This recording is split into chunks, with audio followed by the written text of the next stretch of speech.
paz do Senhor, meu querido irmão, a paz do Senhor, minha querida irmã.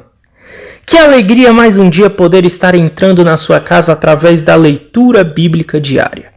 Aqui quem vos fala é o evangelista Joel Ramos. E eu agradeço a Deus por essa rica oportunidade que Ele me dá de poder entrar no seu lar.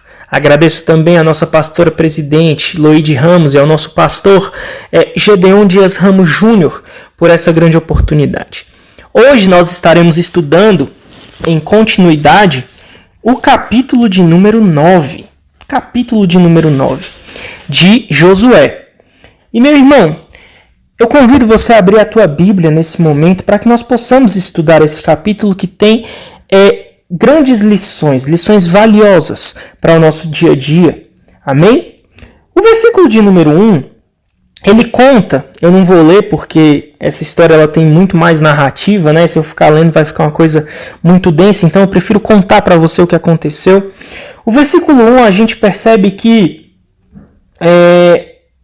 as pessoas elas começam a ouvir os relatos sobre o que aconteceu em Ai. E todos os reis que estavam ali a oeste do Jordão, nas montanhas, entre a planície costeira e as montanhas, né, em todo o litoral do mar, até o Líbano, os heteus, os amorreus, os cananeus, os perizeus, os heveus, os jebuseus, eles ouvem todas essas histórias e o que eles fazem? Eles falam, não dá para ir sozinho contra esse povo, não. Esse povo vem para conquistar tudo e não tem como a gente conseguir deter esse povo. Então o que eles fazem? Eles criam uma aliança para combater de comum acordo o povo de Israel. Só que aí, dentro desses povos aí que eu citei, né, existia um povo ali, os habitantes de Gibeon. E esse povo, eles também tomaram conhecimento do que Josué havia feito em Jericó e em Ai. E a fama do povo de Israel vinha ali de uma forma extraordinária, porque onde eles passavam havia conquista. Então esse povo resolve fazer um plano. Eles resolvem agir com astúcia e tentam enganar o povo de Deus. Como que eles fazem isso? Eles enviam um grupo de homens. E aí eles trazem jumentos carregados de sacos gastos, vasilhas velhas, né, rachadas, remendadas. E aí eles vêm utilizando sandálias gastas, vestiam roupas velhas. E aí os pães que eles estavam ali levando para alimentação, eles pegaram pães endurecidos, secos e esmigalhados. Então esse povo se dirigiu a Josué, lá no acampamento. E aí eles rogam aos homens de Israel, eles começam ali com a mentira deles e dizem, a gente está vindo de uma terra distante, uma terra muito distante, ei, faz uma aliança com a gente aí, ajuda a gente aí. Só que aí os homens de Israel, eles ficam com uma pulga atrás da orelha, e aí eles replicam aqueles homens, é possível que vocês habitem próximo de nós. E se vocês habitam próximo de nós, como que a gente pode fazer um acordo com vocês? Só que aquele povo, eles reiteram, né? E eles falam, nós somos teus servos, né? Somos teus servos. E aí Josué questiona de novo, mas quem são vocês? Vocês estão vindo de onde? Digam pra gente. E aí aqueles homens, mais uma vez mentindo de maneira astuciosa, eles dizem, olha, nós estamos vindo de uma terra muito distante. E aí a gente veio até vocês porque a fama do Senhor, o Deus de vocês, né, tá correndo. Todo mundo sabe quem é Israel, todo mundo sabe agora quem é o Deus de vocês e a fama de vocês está correndo. Então a gente sabe o que vocês estão fazendo com os reis da terra, a gente sabe o que está acontecendo. Então os anciãos lá da nossa terra, muito distante, entre aspas, né? Eles falaram pra gente, tomem provisões, vão ao encontro desses homens e declara para eles, nós somos seus servos e nós vamos fazer um pacto com vocês. Um pacto de paz. E aí eles ainda dizem, olha só, o pão que a gente estava trazendo, quando a gente saiu de casa, estava quente. Estava quente. E olha como é que está agora. Endurecido todo reduzido a migalhas. E aí eles mostram, os odres de vinho que a gente está trazendo aqui, ó, quando a gente saiu de casa era tudo novinho, cheio, e agora estão rachados, estão remendados. Olha aqui para a sandália do nosso pé, olha para a nossa roupa, tá tudo desgastado por causa da nossa longa jornada. Só que aí, meu irmão, o povo de Israel decide examinar ali os alimentos, só que eles não pedem conselho para o Senhor. E aqui é que mora o perigo dessa história. A gente começa a trazer aqui a aplicação pessoal para mim e para a tua vida. O povo de Israel, eles eram 100% guiados por Deus. Deus ele falava, faça isso, isso e isso. E o povo de Israel ia e fazia. Mas existiam momentos em que o povo saía um pouquinho ali da vontade de Deus, como no episódio que a gente viu de Acã, e aí aconteciam problemas. E dessa vez aqui, do mesmo modo, o povo de Israel decidiu que ia examinar os alimentos e eles não pedem conselho ao Senhor. E a palavra do Senhor, no versículo 15, conta que Josué ele vai. Josué celebra uma aliança de paz com aqueles homens e ele garante, ó, eu vou poupar a vida de vocês, eu vou poupar os líderes da comunidade, eu vou poupar todos vocês, fiquem tranquilos. E aí, a liderança de Israel confirma o juramento. Só que o que acontece? 3 dias depois, segundo a palavra do Senhor, no versículo 16, depois do acordo, Israel descobre que aquele povo ali era um povo vizinho e que vivia nas proximidades do arraial de Israel. Então, a gente percebe que os filhos de Israel partem do acampamento e chegam até a cidade desses homens ao 3º dia, né? Aquelas cidades ali dos heveus, que era Gibeon, Quefira, Berote, Kiriat Jearim. Só que eles não atacam aquele povo porque os líderes da comunidade tinham feito um juramento em nome do Senhor, que eles tinham uma aliança de paz. Só que aí a congregação israelita se queixa daquela situação. E aí eles fazem algumas ponderações, eles falam que não poderiam descumprir aquele acordo, mas aí eles resolvem o seguinte, ó, beleza, a gente vai permitir que vocês fiquem com vida, a gente vai permitir, porque a gente não vai quebrar um juramento que a gente fez, só que, ó, seguinte, vocês vão viver, mas vocês vão virar rachadores de lenha, vocês vão virar carregadores de água para toda a congregação de Israel.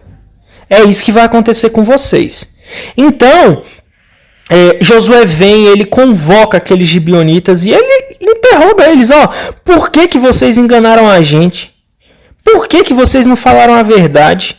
Agora a gente é maldito e vocês não vão cessar de ser os nossos escravos. Vocês são malditos agora. E vocês não vão cessar de serem nossos escravos. Vocês vão trabalhar de sol a sol. Vocês vão ter que rachar lenha. Vocês vão ter que carregar água na casa do meu Deus. E aí aquele povo explica para Josué, ó, é que a gente ouviu uma anunciação de, com certeza, os servos, né, do Senhor iam receber toda essa terra, vocês iam tomar posse de toda essa terra.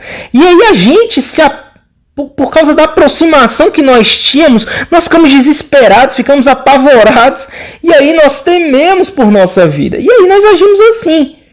E aí eles responderam, agora nós estamos em tuas mãos, faze de nós aquilo que for bom aos teus olhos, aquilo que for bom e aquilo que for justo. E aí Josué tratou ele justamente daquela forma. Ele não matou aquele povo por causa da aliança que ele tinha feito com eles, mas eles se tornaram malditos. Eles se tornaram servos, escravos, se tornaram rachadores de lenha, carregadores de água e trabalharam para o povo de Israel. Meu irmão, talvez você me pergunte, aqui a gente, tal qual no capítulo de número 8, a gente tem uma história. Isso é fato. O livro de Josué, ele é um livro muito histórico, ele conta muitas histórias. Mas dentro da palavra do Senhor, nós podemos tirar algumas aplicações pessoais para a nossa vida. E esse é o intuito da leitura bíblica diária.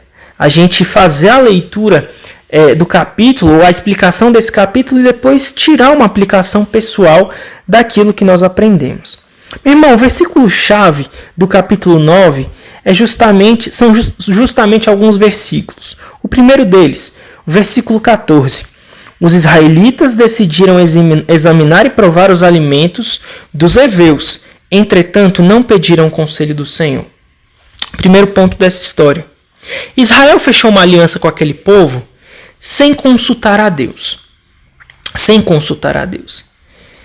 E muitas vezes na nossa vida, nós agimos igual ao povo de Israel. Nós agimos de forma que não consultamos a Deus, não perguntamos a Deus qual é a vontade dele, não perguntamos a Deus o que ele quer de nós, não perguntamos a Deus aquilo que ele espera de mim e espera de você. E é muito importante nós colocarmos tudo diante da presença de Deus. O próprio Cristo, em determinado momento do seu ministério, ele olha para o Senhor e diz: olha, Senhor, se for possível, passa de mim esse cálice. Todavia, faça em mim a tua vontade. Sabe, em tudo na nossa vida, a gente tem que se colocar aos pés do Senhor e a gente tem que olhar para o Senhor e perguntar: Senhor, é isso que o Senhor quer? É isso que eu tenho que fazer? É dessa forma que eu tenho que agir? De que forma o Senhor espera que eu haja? E a gente tem que indagar ao Senhor. Porque se aquele povo tivesse indagado a Deus, se aquele povo tivesse perguntado ao Senhor, se aquele povo tivesse olhado para o Senhor e perguntado: ô Senhor, é para fazer isso mesmo? É para a gente fazer uma aliança com esse povo? Deus com certeza teria desembaraçado toda aquela situação e teria mostrado para eles que eles estavam sendo enganados. Mas eles não pediram conselho de Deus e aí eles fizeram aliança com aquele povo. E aí o desdobramento disso é justamente a questão de que aquele povo não poderia ser morto, né? E aí eles viveriam no meio de Israel, mesmo não sendo mortos. E isso era algo muito perigoso. Por quê? Porque mesmo eles sendo escravos, eles tinham os costumes deles, eles serviam a deuses estranhos e aquilo poderia influenciar Israel. Como em muitas partes da Escritura a gente percebe que Israel foi influenciado. Então, por isso que Deus havia dito para o povo: ó, vocês vão exterminar esse povo. Tem esse povo aí, mas vocês vão exterminar, vocês vão tomar posse dessa terra. Só que aí tem o outro lado. A gente percebe que existem pessoas que elas gostam de sair por cima, pessoas que gostam de tirar proveito da bondade do coração de outras pessoas. E aí elas acabam se dando mal. Foi o caso do povo de Gibeão. Meu irmão, muito embora eles não tenham perdido a vida deles, perdido para a morte, não tenham morrido, de qualquer modo eles perderam a vida deles. Eles perderam a liberdade deles. Fala sério, existe alguma coisa mais cara na vida do ser humano do que a liberdade? A liberdade de ir e vir, a liberdade de fazer o que quer no momento que quer, a liberdade de estar reunido com a sua família. Não é nada mais caro para o ser humano do que a sua liberdade. E aquele povo, por causa de uma mentira, eles perderam a liberdade deles. Não perderam a vida, mas perderam o direito de viver em liberdade. Então, outra aplicação que a gente tem para esse texto é justamente pensar que as nossas atitudes, elas têm consequências. As mentiras, muitas vezes, que nós contamos, elas podem trazer consequências, não naquele momento, mas lá na frente elas vão trazer consequência. Elas vão trazer uma consequência para a nossa vida espiritual, para a nossa vida física, enfim. Em todas as áreas da nossa vida, quando a gente mente, quando a gente tenta ludibriar e enganar as pessoas, a gente colhe os frutos daquele nosso erro. Então, as duas coisas que nós podemos aplicar para a nossa vida nesse texto.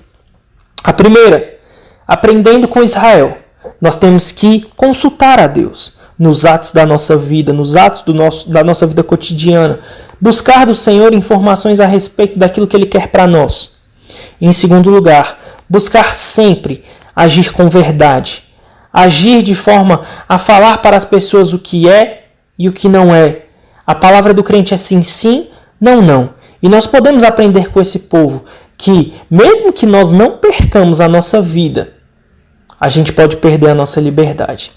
Então, essas são as aplicações que nós temos para esse texto. Eu espero que você tenha entendido claramente tudo aquilo que eu falei com você. Que Deus te abençoe e a paz do Senhor.